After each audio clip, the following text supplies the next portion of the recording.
stars looked peaceful through the viewport. Captain Jinho sat in his chair on the bridge of the transport ship, watching the distant lights. He had made this trip 100 times before, bringing supplies from the mining colonies back to Earth. It was a boring job, but it was safe. That was what mattered after 30 years of peace with the alien races. "Captain, we're 3 hours from Earth orbit," said Yuna from the engineering station. She was young, barely 25, but she knew the ship better than anyone. Her fingers moved quickly over the controls, checking every system. Jinho nodded. "Good. I'll be happy to sleep in my own bed tonight." In the medical bay, Hana was organizing supplies. She was tired of the long trips through space, tired of treating minor injuries and space sickness. She wanted to go home, to see her family and soul, to walk on real ground again. The communication system suddenly came alive with a loud beep. Jinho frowned. It was the emergency channel, the one that was never supposed to be used unless something terrible happened. "All ships, this is Earth Defense Command. We are under attack. Repeat, Earth is under attack. All military vessels return immediately. All civilian ships stay away from Earth orbit." Jinho's blood went cold. He jumped from his chair. "Yuna, give me visual on Earth, now." The main screen flickered to life. Earth hung in space, beautiful and blue. But something was wrong. Small flashes of light sparked around the planet like fireflies. Those were explosions. Ships were dying. "Who's attacking?" Yuna asked, her voice shaking. The answer came seconds later as massive ships appeared on the screen. They were huge, bigger than anything humans had ever built. Their hulls were dark red, almost like dried blood. They moved toward Earth like sharks circling prey. "Those are Velcrin warships," Jinho whispered. He had seen them before in the database of alien species. The Velcrin Empire controlled hundreds of worlds in the galactic core. They were known for their military might and their cruelty. On Earth, chaos erupted in the cities. Seoul's streets filled with people looking up at the sky. They could see the flashes in orbit, could see their defense stations exploding one by one. The government sent out messages telling everyone to stay calm, to go to shelters, to wait for the Galactic Union to help them. But the Galactic Union did not come. In the underground resistance bunker beneath Seoul, Daeho watched the news reports on multiple screens. He was a tall man with scars on his hands from years of hard work. He had never trusted the aliens, never believed in the peaceful galaxy they promised. Now he was proven right, but there was no satisfaction in it. "The orbital defense grid is down," one of his people reported. "The Velcrin are landing troops in North America and Europe." "What about the Union?" someone else asked. "They have to help us. We're members." Daeho shook his head slowly. "Look at the long-range scanners. No Union ships are coming. We're alone." The first Velcrin soldiers landed in New York 6 hours after the attack began. They were tall creatures, standing over 7 feet high with 4 arms and skin that looked like gray leather. They wore armor that could stop bullets and carried weapons that could burn through steel. The human soldiers fought bravely. They used everything they had, every weapon, every tactic they knew. But it was not enough. The Velcrin had been fighting wars for thousands of years. They had conquered dozens of species. Humans were just another primitive race to them. Commander Velos walked through the ruins of a military base outside Tokyo. His 4 arms hung at his sides as he surveyed the destruction. Human bodies lay everywhere, their primitive weapons scattered uselessly on the ground. "This world will make an excellent colony," he said to his second-in-command. "The resources are abundant and the native species is weak. We'll have the major population centers under control within 3 days." "What about the Galactic Union?" his officer asked. Velos made a sound that might have been laughter. "They won't interfere. This is a regional dispute according to their laws. By the time they finish debating what to do, Earth will belong to the Empire." In space, Jinho made a decision. He turned his ship away from Earth, heading toward the outer colonies. His crew looked at him in shock. "Captain, we have to go back," Yuna shouted. "We have to help." "We will help," Jinho said calmly, "but not by dying in orbit. Look at the scanners. Every military ship that went back is gone. Every one of them. We need to survive so we can fight another day." Hana came to the bridge, her face pale. "My family is in Seoul, my parents, my sister. I have to go back." Jinho looked at her with sad eyes. "If we go back now, we die. And then we can't help anyone. Trust me. On Earth, the cities fell one by one. London burned. Beijing went dark. Moscow surrendered after its entire military was destroyed in 4 hours. The Velkrin moved like a machine, efficient and merciless. In Seoul, Daeho gathered his people. The government will surrender soon, he told them. When they do, we go underground. We hide, we wait, and we prepare. This isn't over. How can we fight them? A young woman asked.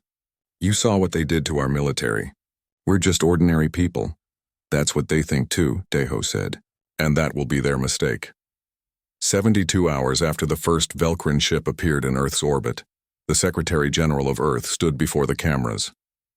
His face was gray with exhaustion and defeat. Behind him, Velkrin soldiers stood guard. People of Earth, he said slowly, I am authorized to announce that Earth has accepted the terms of the Velkrin Empire. We are now a protectorate under their control. All citizens must cooperate with Velkrin forces. Any resistance will be met with severe punishment. I'm sorry. I'm so very sorry. The transmission ended. Around the world, people wept.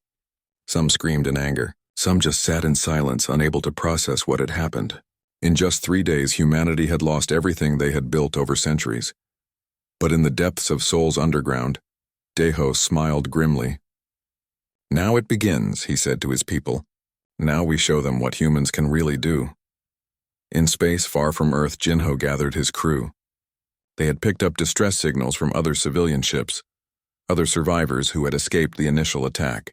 They were forming a small fleet, dozens of ships with nowhere to go. We have a choice, Jinho told them all. We can run to the outer colonies and hide. Or we can fight back. How? Someone asked. We're transport pilots and miners. We're not soldiers. Jinho looked at Earth in the distance, at his conquered home. Then we learned to be soldiers. Because I'm not going to run. I'm not going to hide. And I'm not going to let them have our world without making them bleed for every inch of it. The crew looked at each other. One by one they nodded. The war for Earth had just begun. 6 months passed since the Velkrin conquered Earth. In that time, Commander Velos learned that conquering a world and controlling it were two very different things. The humans refused to break. They worked slowly in the factories. They sabotaged equipment when the guards were not watching. They disappeared into the ruins of their cities and never came back. Every day, Velkrin soldiers went missing. Every night, supply depots exploded mysteriously. I don't understand these creatures, Velos told his officers in the command center in what used to be Seoul. We destroyed their military. We control their cities. Why do they keep fighting? One of his advisors pulled up information on a screen. Commander, I've been studying the Galactic Union database. Earth is classified as a Class 9 hazard world. What does that mean? Velos asked. It means this planet is deadly. The gravity here is twice what most species can handle comfortably. The atmosphere has high oxygen levels that are toxic to many races. The diseases and bacteria are extremely aggressive, and the native species evolved in these conditions. Velos looked at the data with growing concern. Humans could survive injuries that would kill most Velkrin soldiers. They needed less sleep and could work for longer hours. Their endurance was frightening.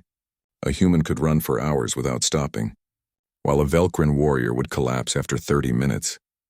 Deep in the underground tunnels beneath Seoul, Daeho was meeting with resistance leaders from around the world. They communicated through hidden networks using old cables and radio signals that the Velkrin had not found yet.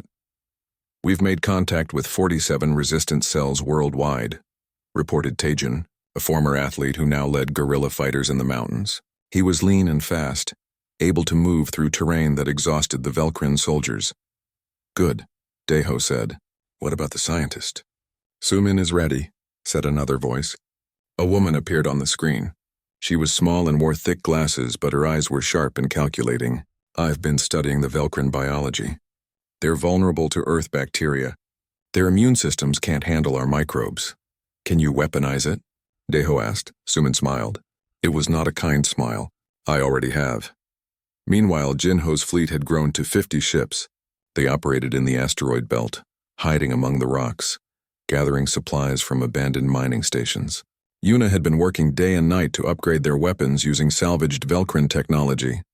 The problem is their shields, Yuna explained to Jinho. Our weapons can't get through them easily, but I've been studying the pieces we recovered.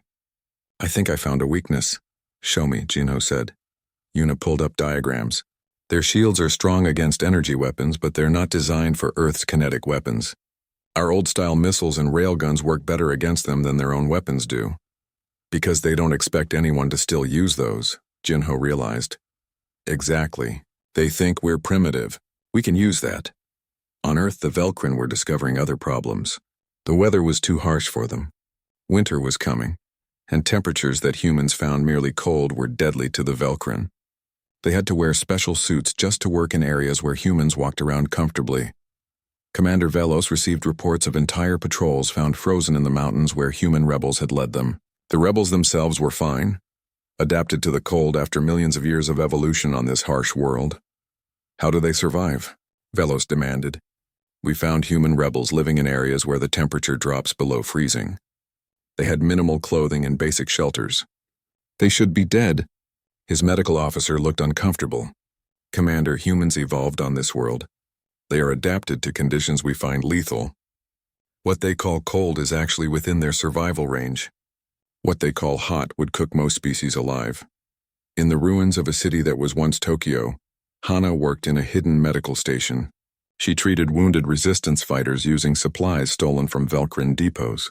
She had learned to work with almost nothing, using traditional medicine mixed with alien technology she barely understood. A fighter was brought in with a broken leg and multiple wounds. He was bleeding badly. A Velcrin would have died from shock already, but the human just gritted his teeth and stayed conscious. You're going to be fine, Hana told him as she worked. Humans are tough. We heal fast, it was true. The Velcrin were amazed at how quickly humans recovered from injuries. A wound that would take a Velcrin weeks to heal took a human only days. Broken bones mended faster. Even serious injuries often healed completely. Hyunwoo worked in another part of the underground network. He was a genius with computers, able to hack into systems that the Velcrin thought were secure. He sat in front of dozens of screens watching the enemy communications. I'm into their supply network, he reported to Daeho. I can see where they're storing weapons, food, and fuel. I can also see their patrol routes. Can you change those routes? Daeho asked. Hyunwoo grinned. I can make them patrol straight into our ambushes if you want. The resistance launched coordinated attacks across the globe. In the mountains of Tibet, Taijin led fighters in ambushes. The thin air at high altitude made the Velcrin slow and weak. But the humans who lived there had adapted to it generations ago. They moved like ghosts through the peaks, striking and vanishing. In the Amazon rainforest, resistance fighters used the jungle itself as a weapon. The heat and humidity were unbearable for the Velcrin. The insects carried diseases that made them sick. The humans, meanwhile, had been living in such conditions for thousands of years. Sumin's biological weapons were deployed in Europe. She released modified Earth bacteria into the Velcrin water supplies. The bacteria was harmless to humans, but deadly to the alien invaders. Velcrin soldiers began falling ill with mysterious fevers. Their doctors could not understand what was happening. It's this planet, the Velcrin medical officers reported to Commander Velos. Everything here is trying to kill us. The air, the water, the soil, even the microorganisms are hostile. Velos realized the terrible truth. They had not conquered a weak species on an easy world. They had invaded a death world, and its inhabitants were born survivors who knew how to turn every aspect of their environment into a weapon. Jinho received a coded message from Earth. It was from Deho. We need weapons and supplies. Can you help? Jinho looked at his fleet. They had been raiding Velcrin supply convoys, hit-and-run attacks that took the enemy by surprise. They had captured 3 small warships and a cargo hauler full of weapons. Tell them we're coming, Jinho said. Tell them the cavalry is on its way. The plan was dangerous. Jinho would have to sneak his ships through the orbital blockade, land in the ocean, and deliver supplies to the resistance. If they were caught, they would all die, but they were humans from a death world. Danger was their natural habitat. The landing happened at night in the Yellow Sea. Jinho's ships came in fast and low, using the water to hide from sensors. They met with Daeho's boats and transferred cargo in less than 20 minutes. Then they were gone, back into the sky before the Velcrin knew what happened. On the beach, Daeho looked at the crates of alien weapons and supplies. His people were exhausted, underfed, and outnumbered, but they were not broken. They were humans, and humans did not give up. We have a saying on Earth, Daeho told his fighters as they loaded the weapons. It's not about how hard you hit. It's about how hard you can get hit and keep moving forward. The Velcrin hit us with everything they had, and we're still here. We're still fighting. Tajin opened one of the crates and pulled out a Velcrin plasma rifle. Now we hit back. Word of the successful supply run spread through the resistance networks. Other cells saw that fighting back was possible. More people joined the underground. The resistance grew stronger every day. Commander Velos received reports from all over the planet. His forces were being attacked constantly. His soldiers were dying from disease, from ambushes, from the planet itself. He was losing more troops to Earth's environment than to human weapons. Request reinforcements from High Command, he ordered. Tell them this world is not secured. Tell them the humans are more dangerous than we thought. The response came back quickly. Reinforcements denied. The Empire is stretched thin across multiple fronts. You have sufficient forces. Complete your mission. Velos looked at the map of Earth on his screen. The planet that was supposed to be an easy conquest had become a nightmare. And somewhere in the ruins and underground tunnels, the humans were planning their next attack. The Death World was awakening, and its children were teaching the galaxy a lesson about what true survivors could do. 1 year had passed since Earth fell. The planet had changed. Where cities once stood, ruins now reached toward the sky like broken teeth. But in those ruins, something new was being born. Jinho stood in the underground command center with Deho. Between them was a holographic map showing resistance cells across the entire planet. There were hundreds of them now, thousands of fighters all working separately. We're not strong enough yet, Deho said, studying the map. We hit them and they barely feel it. We need to unite all these groups into one force. A real army, Jinho agreed. Not just raiders and guerrillas. Something organized. Something that can truly threaten them. I have a name for it, Deho said. The Deathworlder Legion. Let them know exactly what they're facing. Over the next 3 months, the Legion took shape. Jinho and Daiho sent messages to every resistance cell on Earth. They offered training, weapons, and a unified command structure. Most groups agreed to join. Those who refused were left alone. But they shared intelligence and coordinated attacks when needed. Taijun became one of the Legion's top commanders. He specialized in mountain warfare, training fighters to use Earth's harsh terrain as their greatest weapon. In the Himalayas, where the air was so thin that Velcrin soldiers could barely breathe, his forces moved like shadows. The enemy needs oxygen masks up here, Tajin explained to a group of new recruits. They stood at an altitude that would have killed most alien species.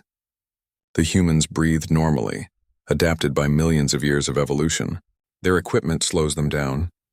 Their suits are bulky. But we were born for this.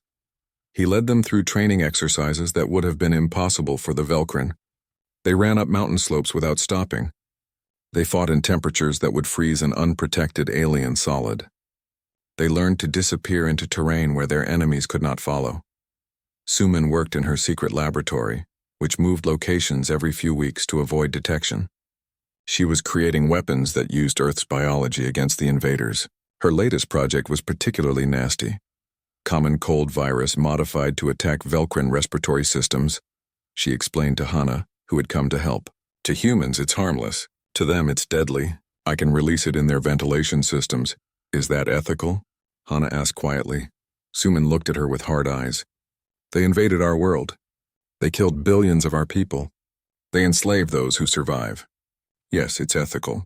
It's survival. Hana nodded slowly. War had changed them all. The kind doctor who once refused to harm anyone now helped create weapons of mass destruction, because the alternative was extinction. Hyunwoo had become the Legion's eyes and ears. He sat in his mobile command center, surrounded by stolen Velcrin computer equipment. His fingers danced across keyboards as he monitored enemy communications across the planet. I've cracked their military network completely, he reported to Jinho. I can see everything they're planning. Troop movements, supply shipments, even personal messages between commanders. Can they detect you? Jinho asked. They don't even know what to look for. Their security is designed to stop other high-tech species. They never expected humans to hack their systems using primitive computers and creative coding. The Legion grew stronger. They captured more weapons, more equipment, more alien technology. Yuna led teams of engineers who learned to modify and improve everything they took. Human creativity combined with alien technology created weapons the galaxy had never seen. Nari had become the Legion's best pilot. She had stolen a Velcrin fighter craft during a daring raid and somehow figured out how to fly it.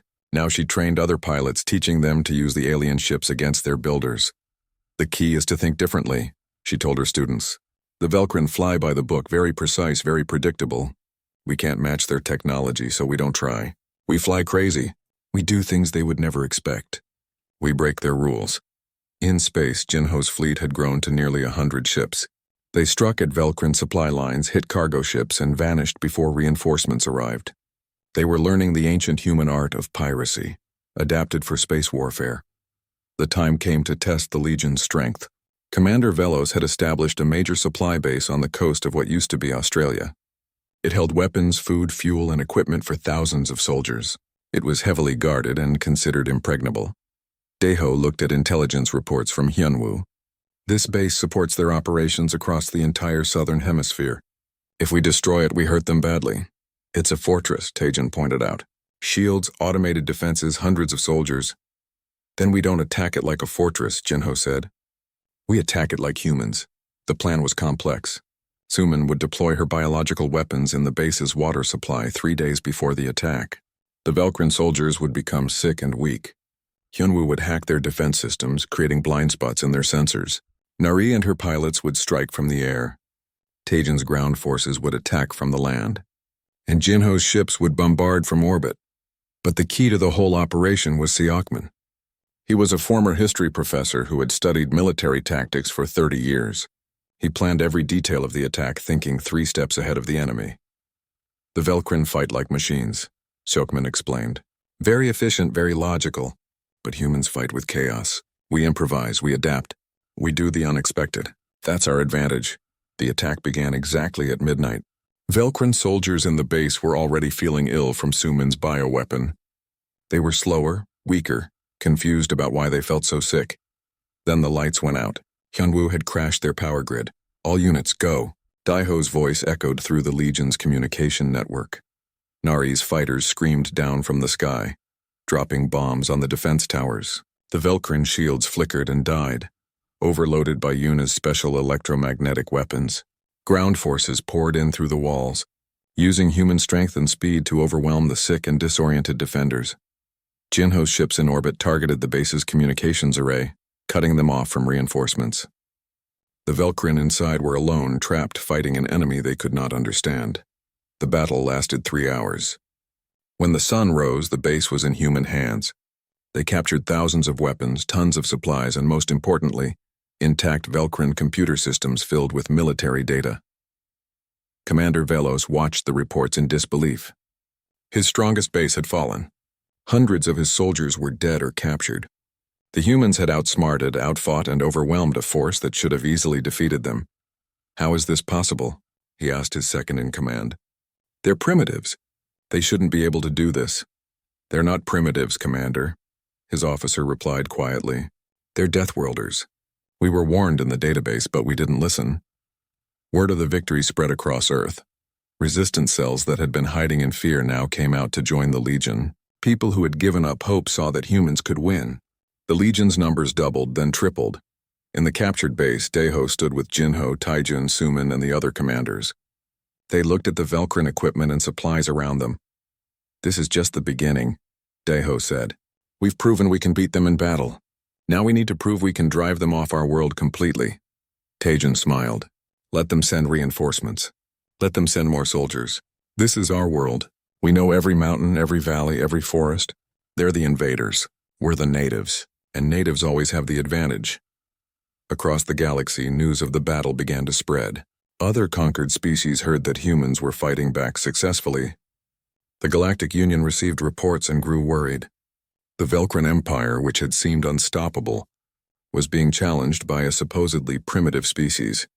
General Chorus, one of the Velcrin Empire's highest commanders, received the reports at his headquarters, thousands of light years away. He read about the failed occupation, the human resistance, the Legion's victory. Earth, he said slowly, a Class 9 hazard world. We should never have invaded it, but it was too late to turn back. The Velcrin Empire did not retreat. They did not surrender, and now they had a choice to make. Commit more forces to crush the rebellion or accept that they had made a terrible mistake. General Koras made his decision. Send the Armada, he ordered. 20% of the Imperial fleet. I want Earth pacified within 6 months, no matter the cost. On Earth, Hyunwoo intercepted the message. He brought it to the Legion's command center, where Jinho and the others were celebrating their victory.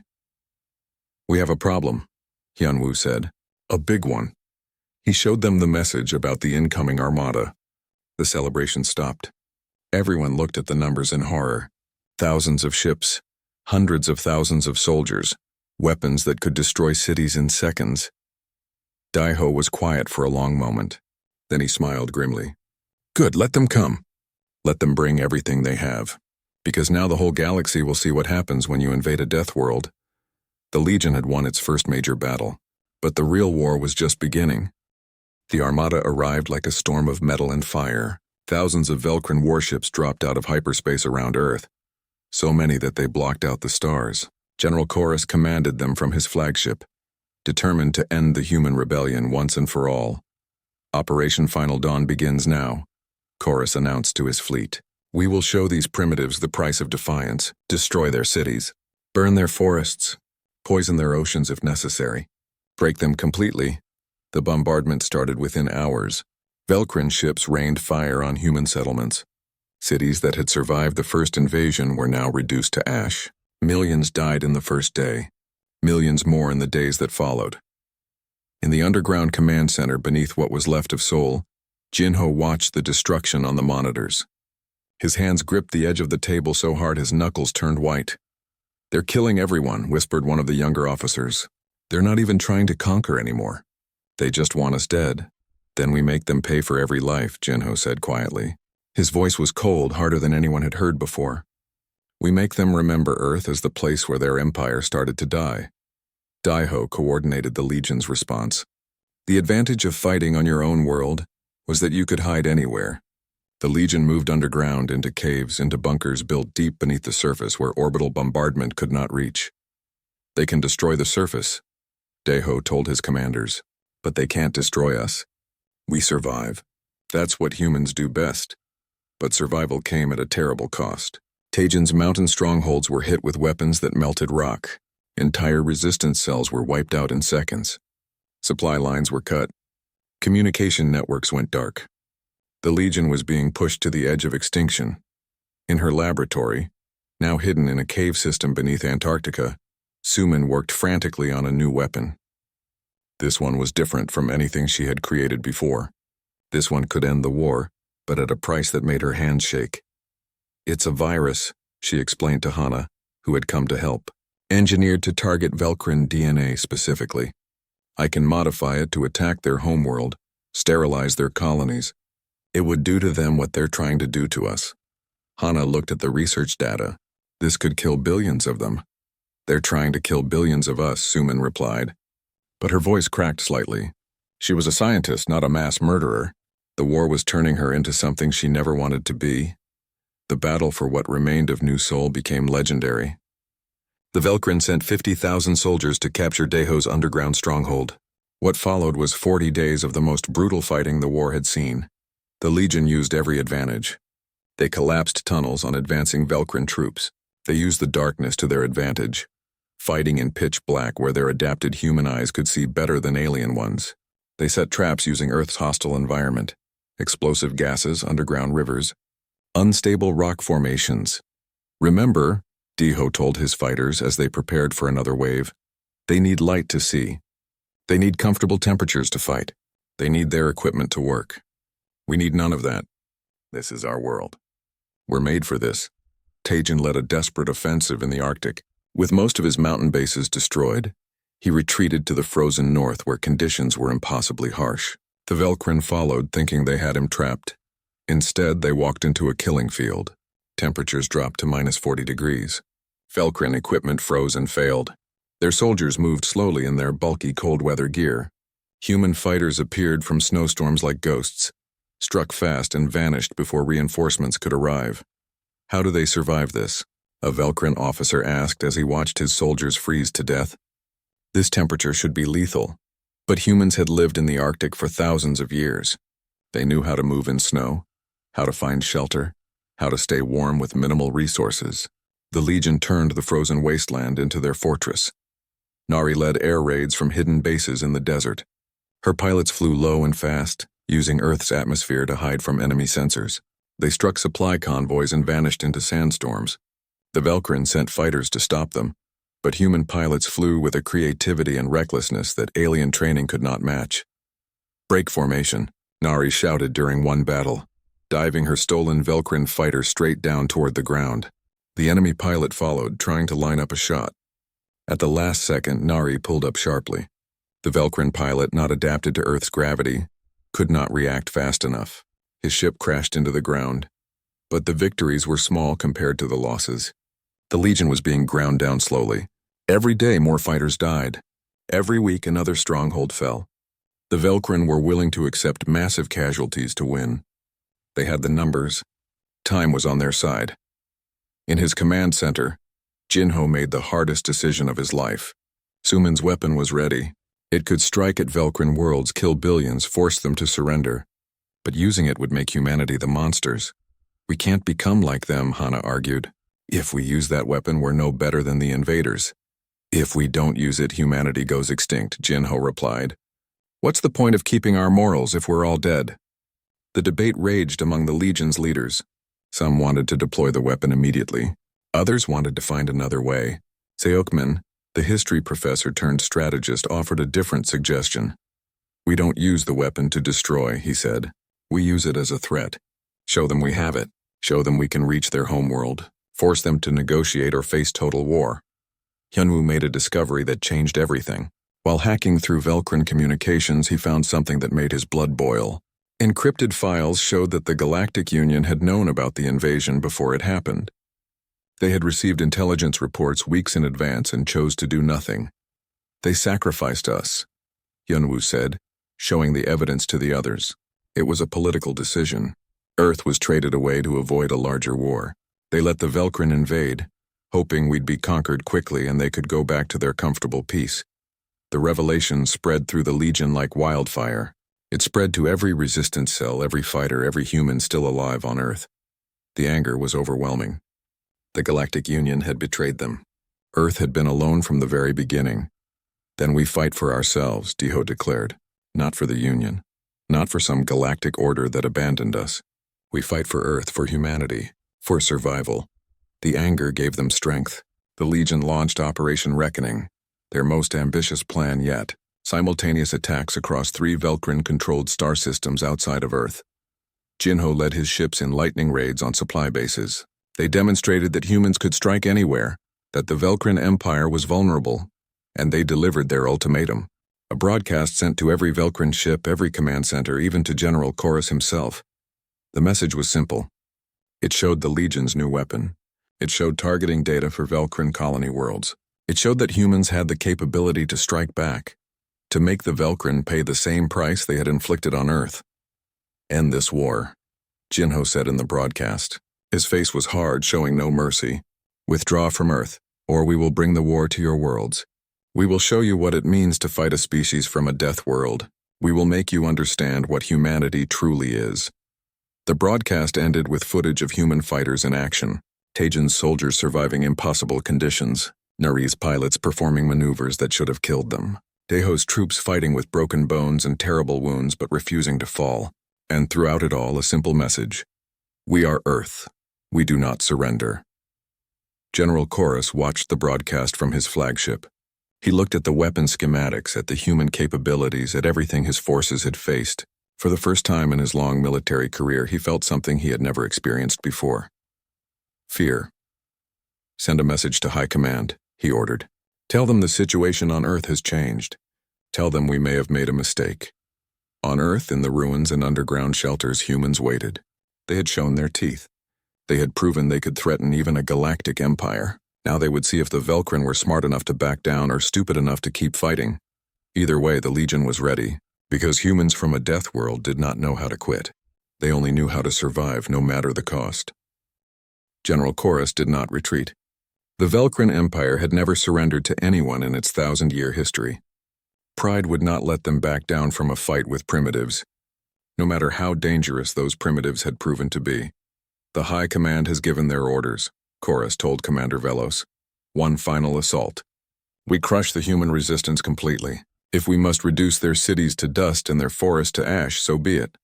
Velos looked at his commander with troubled eyes. He had been fighting on Earth for 2 years now. He had seen what humans could do, what they could survive. He knew this assault would not be easy. They are not like other species we have conquered, Velos said carefully. They do not break. Every time we hurt them, they become more dangerous. Then we will have to hurt them enough, Chorus replied. The final offensive began at dawn. Every Velcrin soldier on Earth and in orbit prepared for the largest military operation of the war. They would attack every known Legion stronghold simultaneously, overwhelming them with sheer numbers. In the underground command center, Jinho watched the enemy movements on the monitors. Humu had given them complete intelligence. They knew exactly where the Velcrin would strike and when and with how many forces. They're walking into our trap, Deho said with a grim smile. They still think we're just survivors hiding in holes. They don't realize we've been preparing for this moment for months.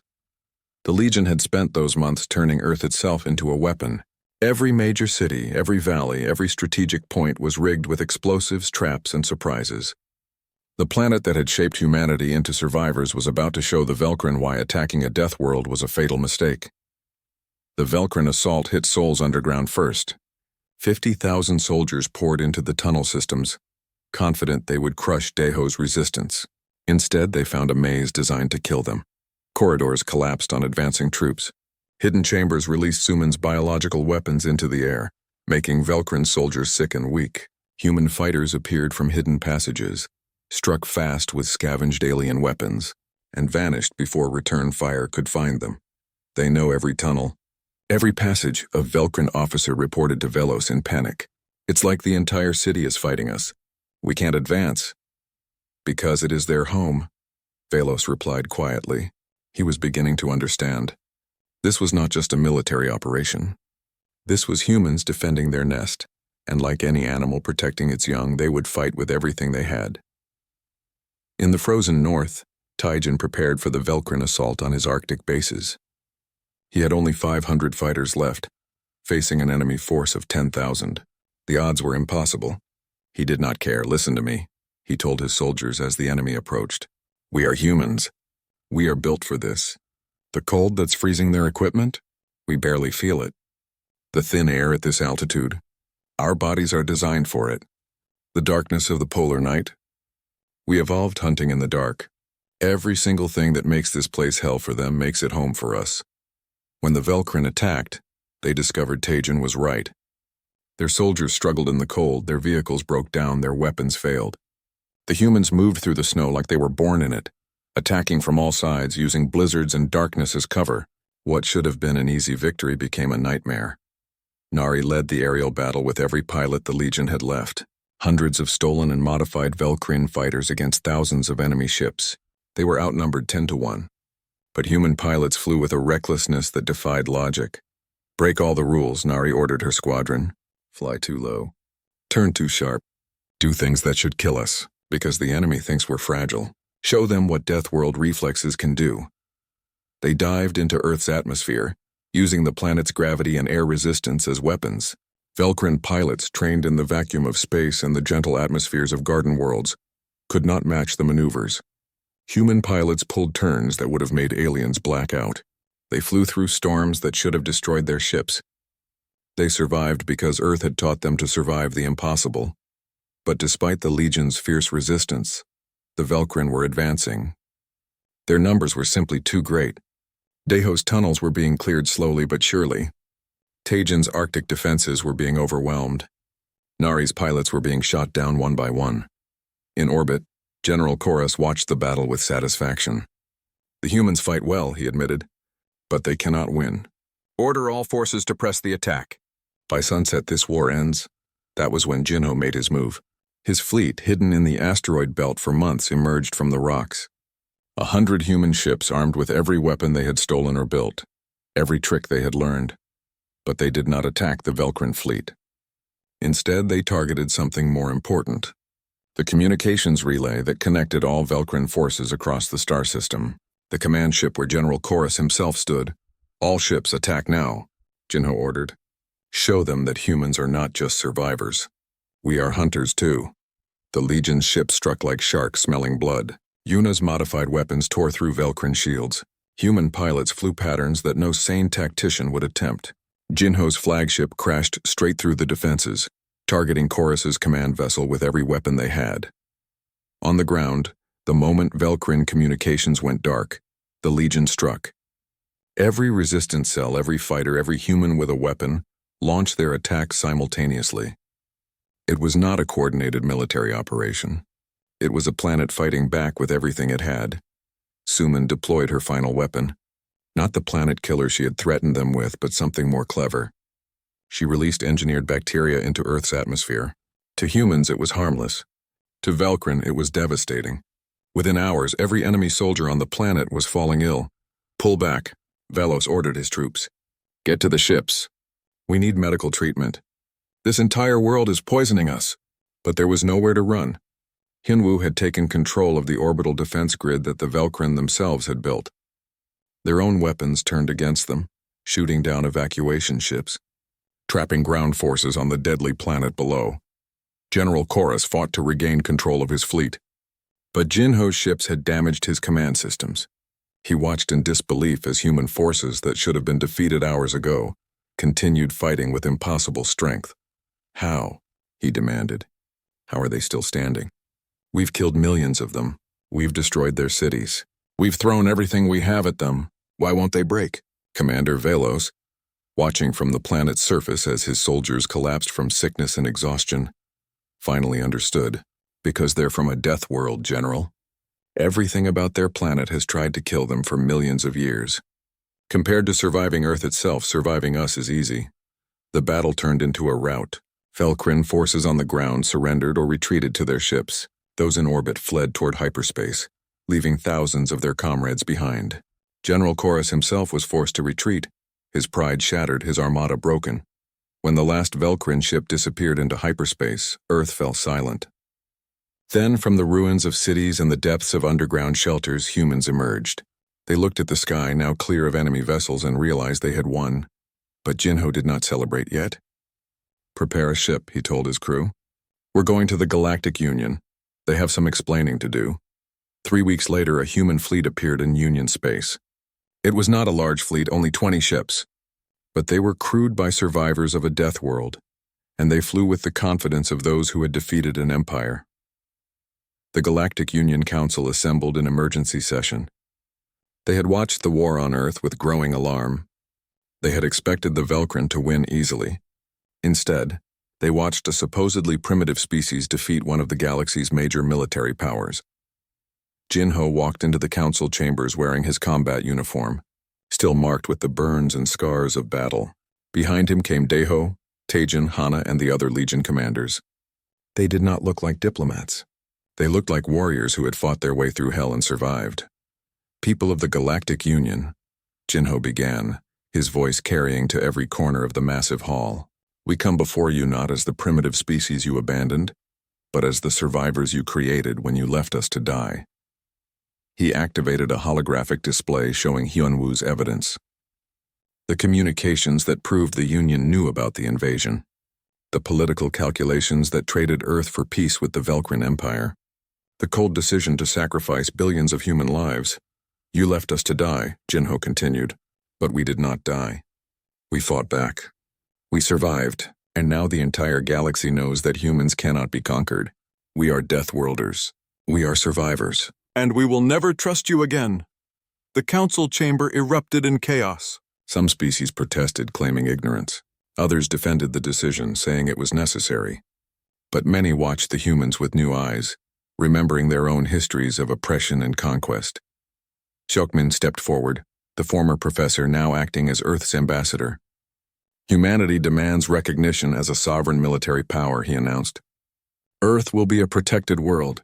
No species may invade us without facing consequences. We will defend ourselves,